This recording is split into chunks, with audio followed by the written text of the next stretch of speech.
Next video, we're going to be making some buttons that will make things really cool. So if we look again, my finished complete one has a heart, it has a comet, it has a send, and then it also has a save. We can always do some fancy things later, like you have a little drop down menu, a go back, but we're going to start it simple with these buttons on the bottom. So the way we do that, we're going to go back to shape, which is going to be our best friend. We're going to type in heart. It will drop down a nice blue heart, but we do not want a blue heart. So we're going to go ahead and we're going to give it a line border. I will say 3-point font kind of gives us the right thickness that we need for these buttons. If you are working in dark modes, that means you have your black background. One final thing to do is to make sure that you change your color of your line to white, or else once you click out of here, your shape could kind of quote unquote disappear, and you'll have to do some searching to find where you put it. So then we have our color fill. We actually don't want anything, so we're going to go to no fill.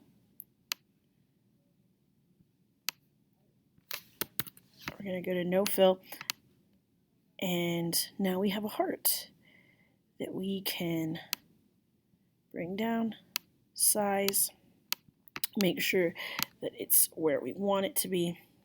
And we're going to do the same thing for the next ones. So we're going to go back to shape, go over here to basic, and we have this call out quote bubble right here.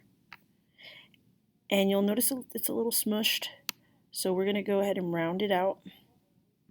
And on top of that, you are going to want to constrain the proportions. If you don't constrain the proportions, as you make it smaller, it's going to go a little strange. So the other thing with this, I'm going to make it bigger so you can see. You'll notice that the text bubble has the line here coming off on the left side, but Instagram actually has it on the right. So I'm going to click on that green dot. I'm just going to swing it on over to the right side. And then we're going to do exactly what we did with the heart. We're going to no fill. We're going to give it a border. Make sure it's 3. Shrink it. And then you're going to go ahead and move that down. So just like you see with the heart, it shows you if you have the right proportions. And then you can line them up as needed. So then we have our last one of the ones on the right. We need a paper airplane. So I'm going to go ahead and type in paper. Here's our airplane. And this is going to be kind of similar. Again, we're going to do no fill. We're going to give it a line border.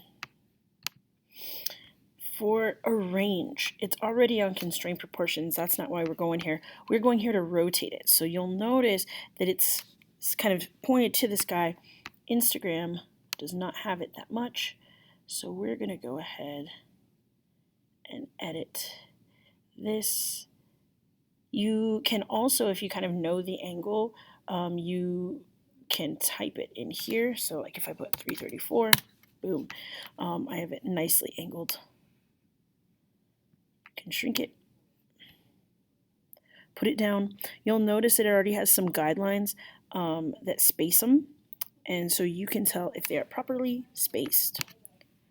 So we have one more button to make, and then we are all done. We're going to go to shape, and we're going to make the save button. So there isn't a shape that already fits this, but there's one that's really similar, and that's our arrow. So if you go to arrow, and then you're going to choose arrow 6.